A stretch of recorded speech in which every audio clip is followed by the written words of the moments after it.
Ladies and gentlemen, welcome back. Thanks for coming back so promptly after afternoon tea. We are on the final stretch of this afternoon and we've got incredible speakers coming up over the next little while. So thanks so much for coming back and for persevering. It's a lot of thinking and big conversations this afternoon. I want to launch into our next pillar, which is around capable people and vibrant communities, and welcome up Lucy Cole, who never thought she'd find herself in Australia's top end working on the iconic Tipperary station. Lucy's from Adelaide and studies environmental science. Now she's part of a new wave of young Australians trying agriculture for the first time thanks to a Commonwealth-funded Ag Gap Year program, taking young people out of their comfort zone and giving them a taste of life on the land. The Ag Gap Year was born from the NFF's 2030 roadmap, which we've been discussing throughout today, and is now delivered by the team at the NFF. Now entering its second year, it's helping shift perceptions about working in agriculture and is aiming to attract a new generation of talent to our farms and regional areas right across the nation. Today, Lucy's going to share her story and give us a sense of what the farm sector can do to attract more young Australians like her to a career in agriculture. Please make her welcome, Lucy Cole. I just drive at Tipperary Station in the Northern Territory. I flew up from Adelaide with my dad and I've just seen around the place and super excited to get started. I'm hoping that my time here will kind of give me a bit of first-hand insight into living on the land, and I can use this knowledge that I learn here and apply it when I'm doing uni. Learning about the lemons and the cotton has just been so interesting. The food is amazing. So many people and so many different friendships that you can make. It's like an own little family here. Got a bit nervous when I clicked the application button. It's definitely nerve-wracking, but it's so worth it, and I wouldn't change it for the world. Go for it, 100%.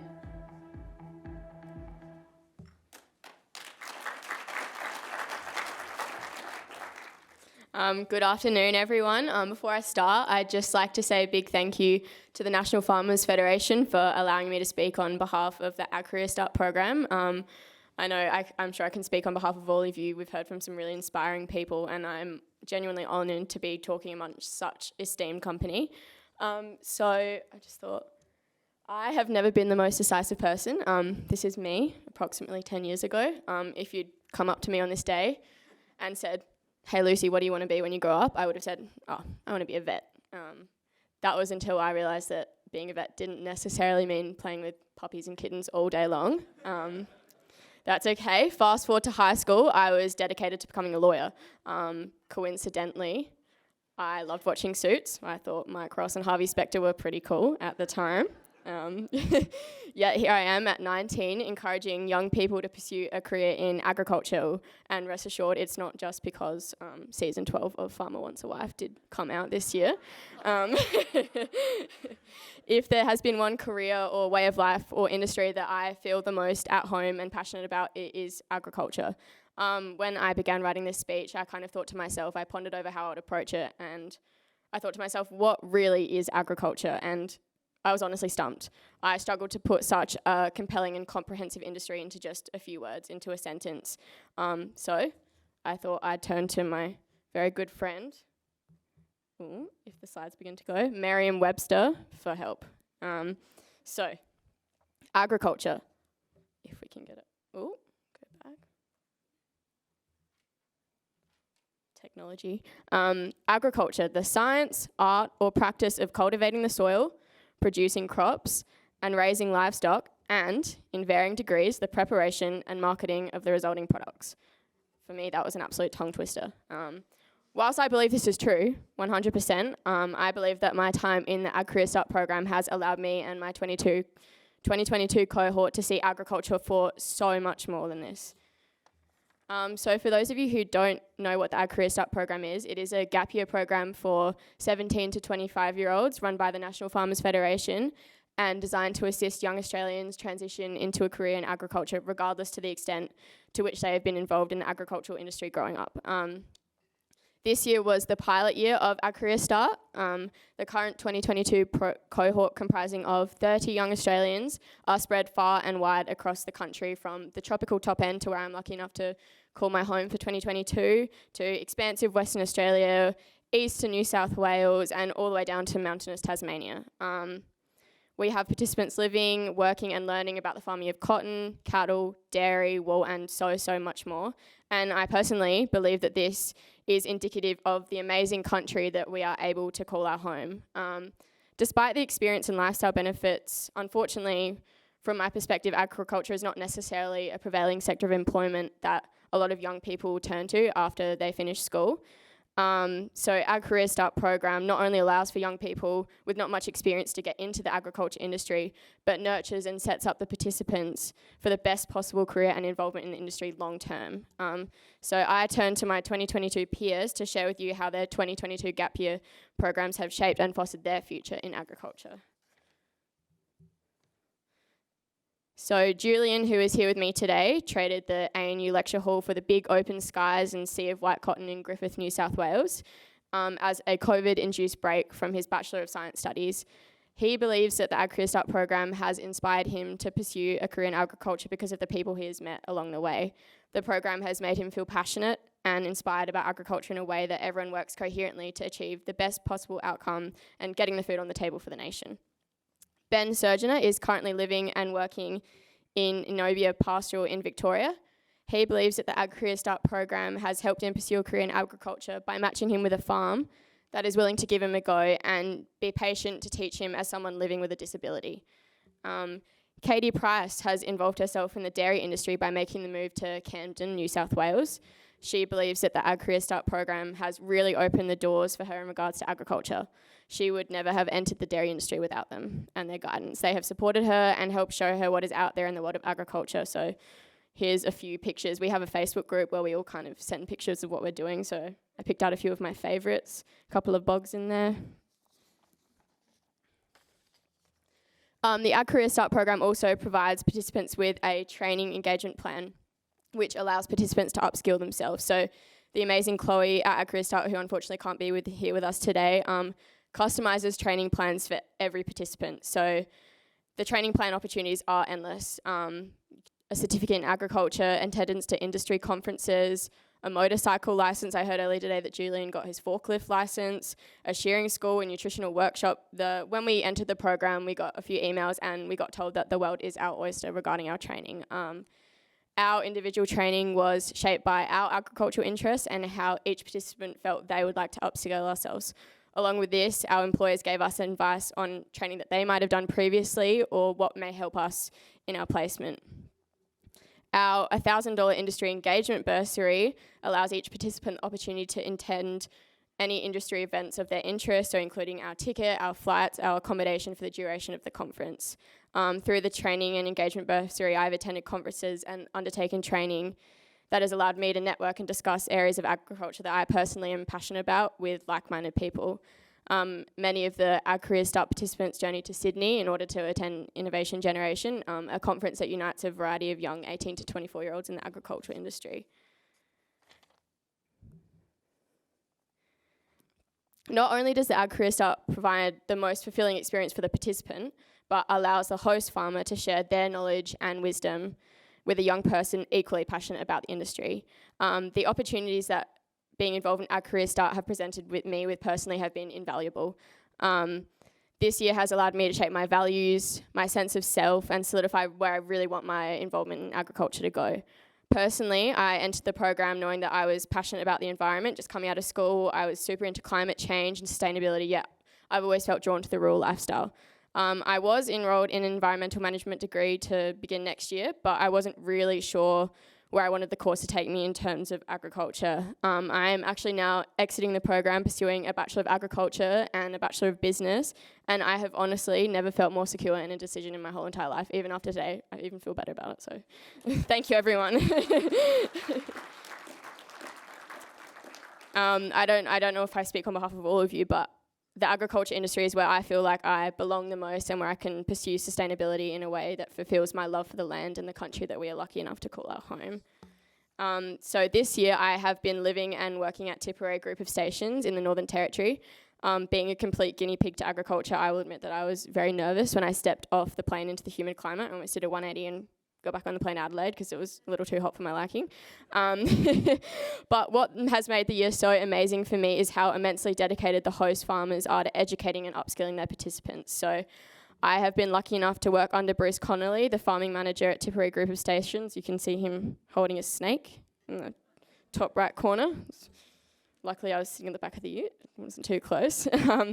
I can say with certainty that I am exiting the 2022 program with a profound amount more knowledge than I did when I began with. For those host farmers or anyone who knows a potential host farmer, I urge you to give it a go. I can assure you that there'll be many laughs, light bulb moments, and I think that all the Ag Career Start employers' genuine passion in the industry and sharing such a love with a young employee is what is so powerful about the program. For instance, never in my life did I think that I was going to be paid to fly in a helicopter, but here we are. So when Bruce said to me, "Hey Lucy, would you like to go for a fly in the helicopter after lunch?" I wasn't very cool, calm and collected when I said yes. But my chopper induction went a little bit like this. So Bruce goes, "Hey Lucy, would you like to come up with a chopper with me?" Yes, of course, Bruce. Then he goes, "Righto, do you get car sick?" I was, "No, Bruce." "Do you get seasick?" "No, Bruce." "Do you get plane sick?" "No, Bruce." "We should be good to go then." So that was it. In we get, put on my little headphones. I'll admit that my stomach tested out its career in gymnastics when Bruce decided to genuinely test how serious I was about my responses. But I can quite honestly say that I have never felt more free in my life than when I was sitting in that chopper thinking about how lucky I am to call Tipperary Station my home for 2022. Pictured is the photo that Bruce requested I take with my selfie cam on our very first flight. But it's moments like these where I think it is so important that we share the agriculture sector with young people all over Australia. Personally, I believe that there are two important steps in doing this. So firstly, we must try and remove the stigma that you have to have one foot in the agriculture industry from the day that you take your first step. The agriculture industry is not something to fear due to lack of experience. It is the leaders in big and small roles at Tipperary Station that have made me realise that it's not okay. Like, it's okay not to know something as long as you're willing to give it a go. Yes, there may be moments of embarrassment, like when I first started out and Bruce asked me to go fetch him a bowl, and I confidently passed him a nut. And he goes, "That's a nut, you nutter." It is so important to remember that we as humans of any age are not growing unless we are learning something new every day. And I think with the employer and the employee, you both bounce off each other and you're both learning from each other every single day. And these moments of embarrassment, yes, at the time are mortifying, but what make for funny stories to tell our families or you guys, or to laugh about at Tipperary's sacred shed beers on a Friday afternoon. Secondly, I believe it is important to tell stories and share picture and show agriculture for what it really is, the lifestyle and the connections that you forge with people along the way. Personally, I always felt an itch to move out to a property after school from the stories that my parents had told me of themselves and their friends growing up. They had me absolutely captivated with stories of crazy nights at a BNS, coming together to help fight a fire on a station, and digging up into the photo archives and showing me photos of days spent swimming in water tanks and making memories with their mates. Like, agriculture is so much more than just a job, it's a lifestyle for everyone. So after that, what really defines agriculture? I still struggle to put such a broad lifestyle into a short sentence, so I turned to my fellow Ag Career Start participants to give me a little bit of help. So agriculture, the chorus of moos, the excited wagging of a calf's tail, and being able to go to the store to buy and consume milk that came from my farm. Agriculture, expect the unexpected. Where will I end up today, for better or for worse? A day of endless possibilities and learning. Agriculture is to put in your best and take from it what you can. Agriculture, one of the most fulfilling jobs you can get. To be able to see every sunrise and sunset and the cute faces of the cows and calves all day. So what is so powerful about the Ag Career Start program is that it gives farmers so full of wisdom and love for agriculture to pass on what they learn and know and love about the industry to young Australians that are equally eager and willing to learn. Sharing a love for agriculture intergenerationally is so powerful in teaching young people about the land, about our ecosystems, fulfilling labour shortages, and Ag Career Start is accommodating this in every single way possible. So a big thank you must go out to the team at Ag Career Start, Chloe, Kayla and Steph. I know that I speak on behalf of all of this year's participants in that you have made us feel so supported in the first steps of our agricultural journeys. Thank you to the National Farmers Federation for allowing such an amazing program to take place. I don't think there are words to describe how grateful I am for the opportunities and experiences that have come with the 2022 program. The future of Ag Career Start is already looking so promising, and I urge everyone here, if eligible, to consider getting involved in the program in any way possible. So, as we are all discovering what agriculture means to us, trying to figure out the definition, I'd ask you to all consider how you can help make room for more people, young and old, to find what agriculture means to them. What is their definition of agriculture? Thank you for your time.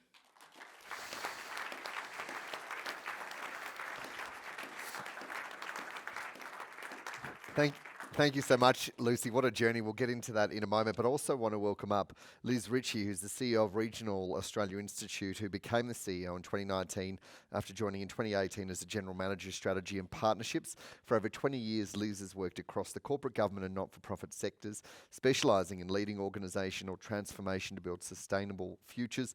Liz is a change agent, a marketer, a researcher and an extremely passionate advocate for regional Australia, coming all the way from Deniliquin in New South Wales. And the Regional Australia Institute is the nation's first and only independent think tank dedicated to building robust regional economies and a better quality of life in our regional towns and cities. Please make Liz welcome as well.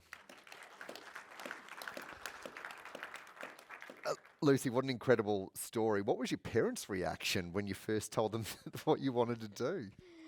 They were excited for me, but they were also like, why would you choose the furthest possible place away from Adelaide? Out of all places you could go in Australia, you really chose all the way up north, as far away as you can get from Adelaide. But they are so supportive. They love, I send them photos all the time. My dad has loved, I've heard so many stories of my dad and his friends out on stations, and I think that's what kind of inspired my love and interest in the agriculture industry, and from my pop and my grandparents. So they were also very keen on me going.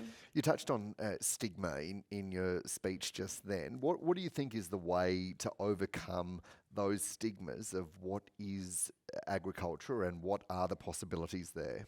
I think it definitely starts from a school point of view. I don't know if this is just me personally, but I went to an all-girls school, and agriculture wasn't necessarily something that was kind of put in as one of those generic sort of career outcomes after school. You know, you had your law, you had your medicine, you had your business, you had teaching, but agriculture was kind of something that was pushed away to the side. I'm so excited to hear now that the school that I went to is offering agribusiness and agriculture subjects, which I would have loved to do if I was at school.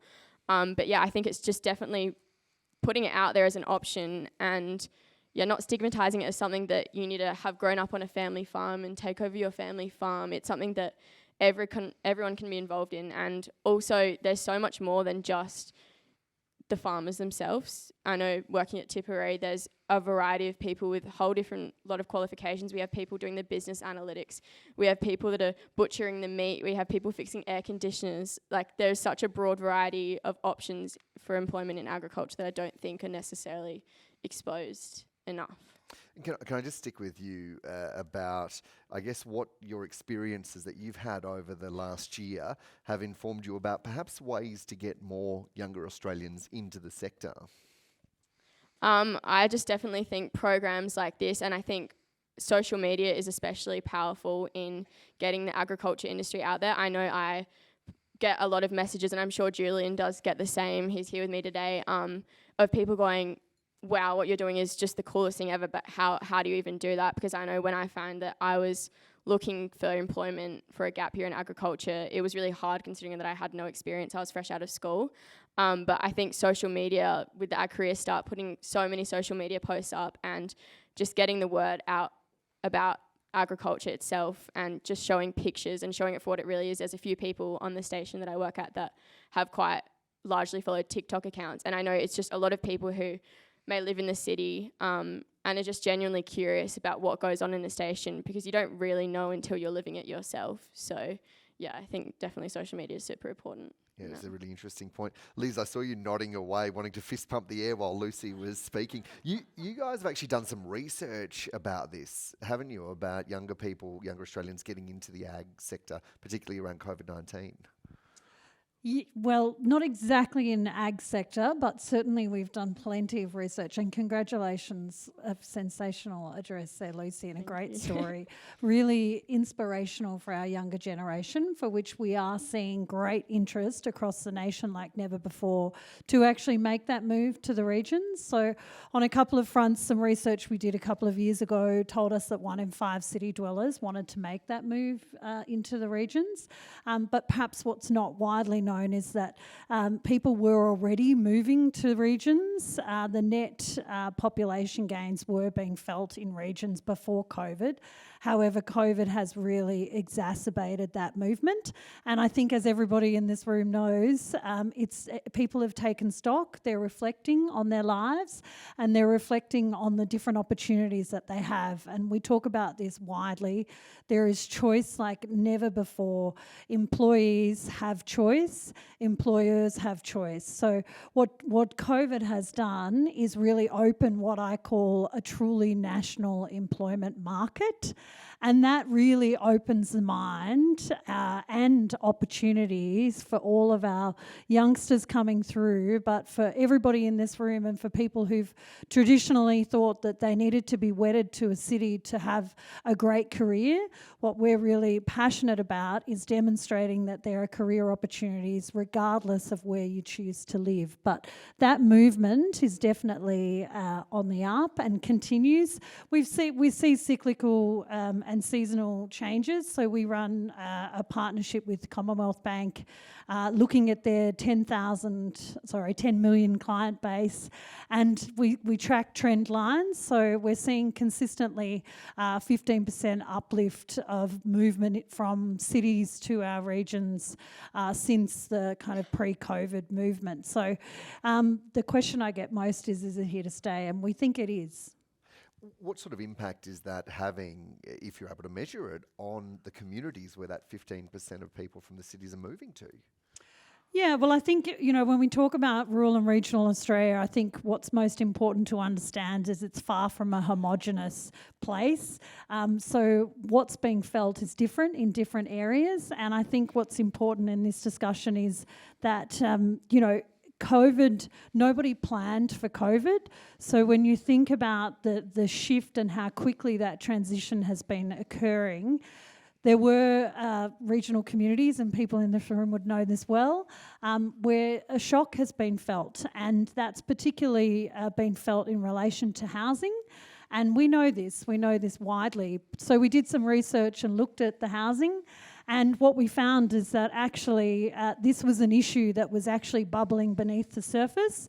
It's just that the impact of COVID and I guess the quick response and that movement that we saw truly exacerbated the supply constraints that were already there, because fundamentally population growth, housing supply approvals and construction were just not keeping pace with population growth.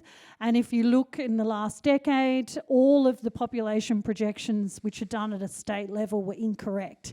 And they've all been modified now and rectified to have greater population forecasts. So again, I think some of the points Barry still in the room made about the importance of planning, we couldn't agree more. In fact, we're calling with our new federal government to actually invest in a new population and settlement plan to start to think about where we can see this population settle and have the services that they require.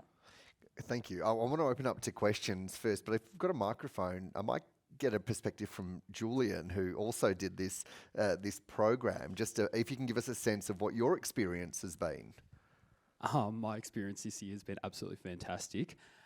Just for a bit of context, I was at university last year at the Australian National University doing Bachelor of Science. And as most of us know, the last year was a bit of a challenge with COVID. So essentially I got locked in the dorm room for about 9 weeks. So from that moment, I knew that I didn't want to be staying inside for whatever I did. And as Lucy spoke before, the power of social media. So I actually saw the program online, and it was a matter of what industry I wanted to go in. I knew I wanted to go into cotton and grains. And next minute, I know I'm off to Griffith and the Riverina and living it out in the bush, which was absolutely fantastic. Yeah, thanks, Julian. Are there any questions here, particularly for Liz and Lucy down here?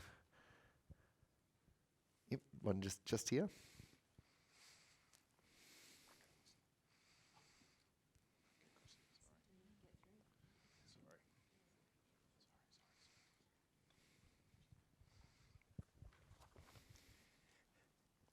Lucy, congratulations. That's a fantastic presentation, and really excited to see where this will lead you, I guess. But ag education, we have had in the past the agricultural training colleges, which have been closed down because they were becoming slightly irrelevant, I suppose, and the attendance wasn't as great as it should have been.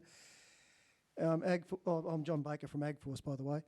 AgForce has just partnered with a training organisation now to start a rural training, and a lot of that will be virtual sort of stuff. But I'm just wondering what your perspective is what you see would be useful as a younger person coming into, looking to come into the agricultural industry. What are some of the things you would like to see being presented as agricultural training? I definitely think that in order to keep people, because I know personally on a cattle station we get a lot of ringers coming in for singular kind of year stints and then heading off to do something else or pursue something different. But I think it's super important we at Tipperary do certificate training for the ringers and just upskill them and allow them to see it as more of a career and a chance to kind of move up in the industry rather than just a gap year or something that they can do for a year and then move away. I know that I didn't quite realise the extent to the opportunities that you can get in agriculture until I actually involved myself in the industry. I know if you'd asked me 10 years ago, and my parents would always say, when I wasn't quite sure about what I wanted to do, and they said, there's going to be a job out there that you don't even realise exists yet. And I cannot reiterate how true that is. After uni, I'm really interested into looking into the carbon market and the biodiversity scheme, which I know is very up and coming. And I just think it's kind of talking to people about the different options in agriculture, because it's no one-way path for anyone. And yeah, I just definitely think it's educating people while they're working on farm and allowing them to see the opportunities they can have to kind of move up in the ranks in the agriculture industry rather than just being a station hand for the rest of their lives. Liz, do you want to weigh in on the role of education in changing workforces, changing dynamics in the regions? Oh, look, absolutely. I mean, I think, as Lucy's saying, it's so diverse. I mean, agriculture has changed so much, and obviously the work that NFF's done and many of the organisations in this room today, the roles there are more opportunities in agriculture than there ever has been across a diverse sphere. So that's a pretty exciting place to be in. But I think more broadly, thinking about education across the country, we do have some work to do when we think about rural and regional communities, because we are lagging, and that's part of the regionalisation ambition and part of the work and targets that we've been putting out to start to rectify some of these issues, because we do need to level that playing field and see better outcomes for our rural and regional students so that they can go on and have the careers and ensure that they can reach their goals and dreams. So there is quite a bit of work to be done in education, but it's great to see students like Lucy coming into the sector. Fiona? Thanks, Dan. Look, I'm just so excited. I'm nearly bursting listening to you. I can't tell you. DJ had to restrain me when you said that you'd changed your degree. I just was like, I was going to go yes immediately. So I can't tell you how excited I am and how excited I am to hear your story, because it's absolutely everything that the board dreamed of when we decided that this was something that we should do.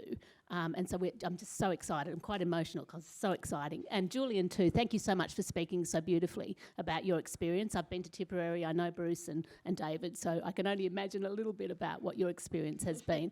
But I just wanted to ask Kayla if she's here, or Steph, or anyone really. So we're right now, we want more like you and Julian and everybody else in 22. We want more, we want to get bigger and bigger. So first of all, while we're looking for Kayla, Kayla or someone. I wondered, first of all, your advice, Lucy, into how we can utilise you. You're an amazing alumni now, and you're an amazing, great salesperson and talent for our industry. I do want other schools to be offering the sorts of opportunities that you talk about. So how can we utilise that? And then I wondered if Kayla just might, Dan, have 2 seconds to talk about where we're at with the planning for next year's program and what we need, because I think that's a great opportunity too. So thanks, Dan, and thanks, Lucy, and thanks, Julian. Wonderful.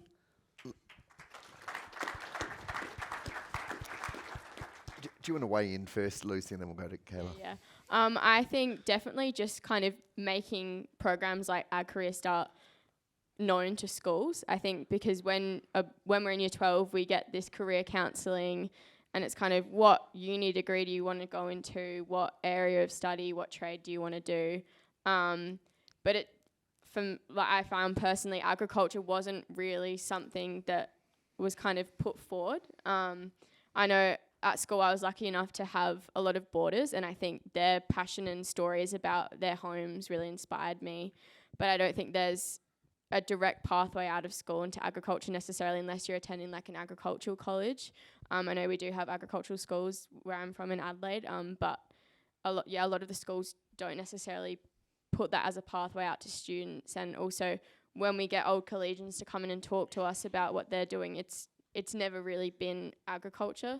And I think it's a relatively easy fix, but just kind of getting people to talk about it more and just putting it out there. I mean, we're almost a $100 billion industry, so, we need to talk about it more. I think just, share it and share stories and tell everyone how amazing it is. Yeah, there's a real common thread for what Tony and Fiona were talking about this morning about how to tell your story as well. Kayla, did you want to weigh in kind of about where to next? Yeah, so we are currently matching for 2023, which is very exciting. I have to echo Fiona, I feel very emotional myself. They've become a bit like our children throughout the year, so very proud mum. But we are, matching for 2023. We are scaling from our 30 places in 2022 to 75 places nationally in 2023. Thank you. And hopefully we will have another 75 places in 2024 as well. So very excited that we've got at least 2 more years of this program under our current funding. I thought I'd share some statistics about the applications we've had so far. More than half, about 60%, placed beef as their first preference placement, which is pretty interesting. 70% female applications to the program, which is exciting for us. And a good mix of metro and regional kids. And I think the important thing for me when we're looking at applications, no participant comes to the application process having no idea what agriculture is. They have a little bit, but they haven't been able to figure out how to get a foot in the door. So I think that's the real problem that this program addresses, is it creates that single point of entry for young people like Lucy who've dreamed of doing it but just can't figure out how. So that's where we're at. Thank you. And that point of the accessibility was exactly what Lucy talked about, and Julian to a touch, although with a different COVID focus on that. So I think that's probably a perfect place to round out this conversation. Thank you so much, Lucy Cole from the Ag Career Start and Liz Ritchie from the Regional Australia Institute. Appreciate hearing from both of you. Thank you.